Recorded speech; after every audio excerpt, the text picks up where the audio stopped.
नमस्कार, next eyes Hindi के छोटी अंक में आपका स्वागत है। आइए बात करते हैं आज की पहली न्यूज के ऊपर। इस न्यूज को द हिंदू ने कवर किया था अपने पेज नंबर 10 पर और ये डिफेंस सेक्शन की न्यूज है जो जीएस पेपर 3 के अंतर्गत शामिल होगी। न्यूज ये है कि Pralay India's first quasi ballistic missile to be showcased at Republic Day parade. DRDO गणतंत्र दिवस परेड में प्रलय मिसाइल, जो कि एक short range quasi ballistic missile यानी एक छोटी दूरी की अर्ध बैलिस्टिक मिसाइल का प्रदर्शन करेगा। इसकी इमेज देख लीजिए आप लोग। ये है प्रलय मिसाइल। 400 किलोमीटर की रेंज के साथ इसे आर्मी और एयरफोर्स द्वारा कन्वेंशनल स्ट्राइक्स के लिए डिजाइन किया गया है, जो ब्रह्मोस और प्रहार मिसाइलों का पूरक है। ये प्रलय ने परीक्षण पूरा कर लिया है और शामिल होने के लिए तैयार है। वर्ष 2023 में डिफेंस एक्विजिशन काउंसिल ने भारत की लंबी दूरी की स्ट्राइक क्षमताओं को बढ़ाने के लिए प्रलय और निर्भय मिसाइलों की खरीद को मंजूरी दी है।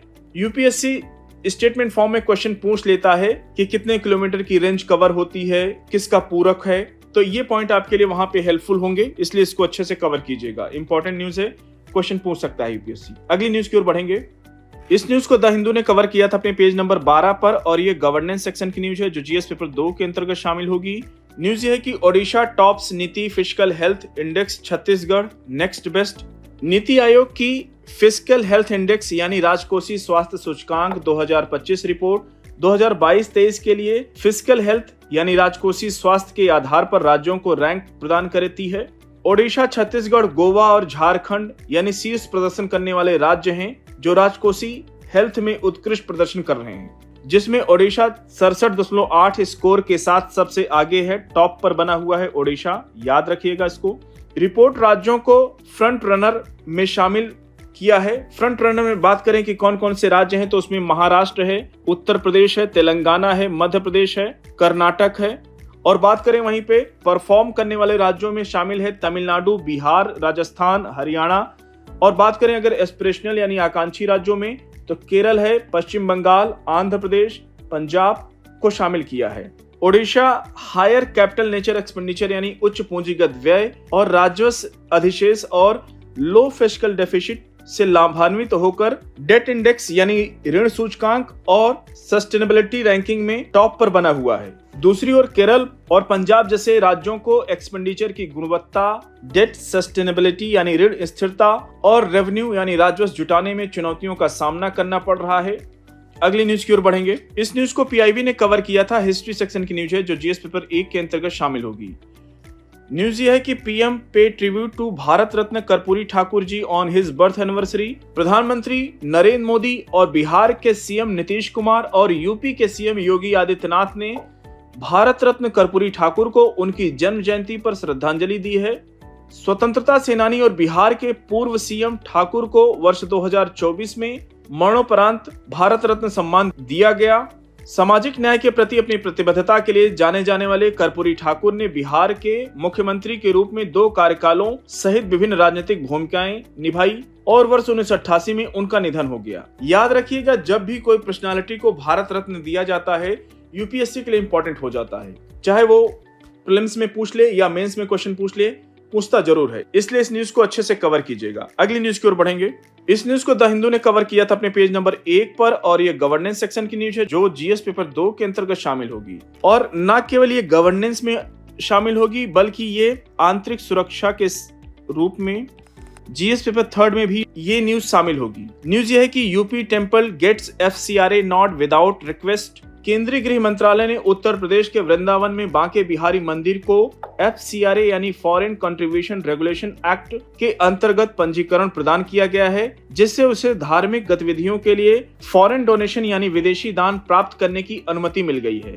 FCRA विदेशी दान को कंट्रोल करता है और यह सुनिश्चित करता है कि इस तरह के योगदान से इंटरनल सिक्योरिटी यानी आंतरिक सुरक्षा पर प्रतिकूल प्रभाव न पड़े। पहली बार वर्ष 1976 में अधिनियमित इसमें 2010 में संशोधन किया गया था, जब फॉरेन डोनेशन को रेगुलेशन करने के लिए कई नए उपाय अपनाए गए थे।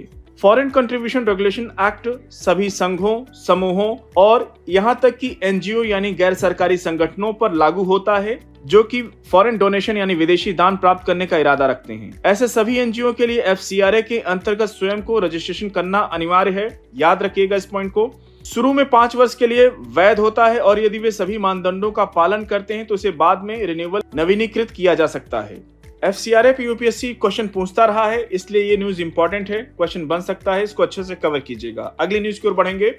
इस न्यूज को जनसत्ता ने कवर किया था और ये निबंध पेपर के लिए ये टॉपिक हेल्पफुल हो सकता है, क्योंकि मुख्य चुनाव आयुक्त ने कहा कि सोशल मीडिया के प्रदूषण से निपटने की जरूरत है। तो निबंध में टॉपिक ये बन सकता है, क्या आज सोशल मीडिया प्रदूषण का रूप लेता जा रहा है?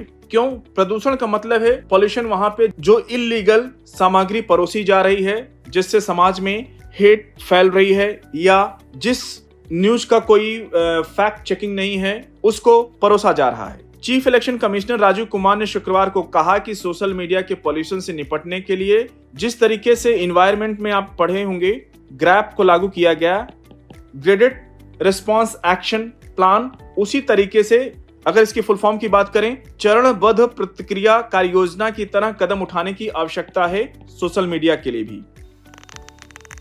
उन्होंने यह भी कहा कि सोशल मीडिया मंच आसानी से पहचाने जा सकने वाले फर्जी सामग्री को ब्लॉक करने की आवश्यकता है। उन्होंने यह भी कहा कि ऐसा लगता है कि यहां व्यापारिक हित प्रभावी हैं, और चीफ इलेक्शन कमिश्नर का कहना था कि यह पहले बीमारी फैलाने और फिर दवाएं बेचने जैसा है। इसका नुकसान निष्पक्ष चुनाव प्रक्रिया यानी फेयर इलेक्शन प्रोसीजर और लोकतंत्र की स्वच्छता को होता है। अगर नुकसान की बात करें तो नुकसान यह है, निष्पक्ष चुनाव प्रक्रिया एवं लोकतंत्र की स्वच्छता को होता है। और चुनाव प्रबंधन निकायों के एक अंतरराष्ट्रीय सम्मेलन में चीफ इलेक्शन कमिश्नर ने ऐसा कहा कि सोशल मीडिया कंपनियों को बहुत देर हो जाने से पहले आत्मनिरीक्षण करने की आवश्यकता है। उन्होंने कहा कि सोशल मीडिया मंचों पर फर्जी, असत्यापित एवं भ्रामक विमर्श का साया नहीं होना चाहिए, जो बुनियादी रूप से विघटनकारी हैं। ठीक है, तो ये कुल मिला के आपके पॉइंट निबंध के लिए काम आ सकते हैं, तो तैयार रहिएगा आप लोग। साथियों, आज का चौड़ी अंक को यहीं पर समाप्त करते हैं। मिलते हैं नेक्स्ट अंक में कुछ और इंपॉर्टेंट न्यूज के साथ। तब तक जुड़े रहिए नेक्स्ट टाइम्स हिंदी के साथ। धन्यवाद।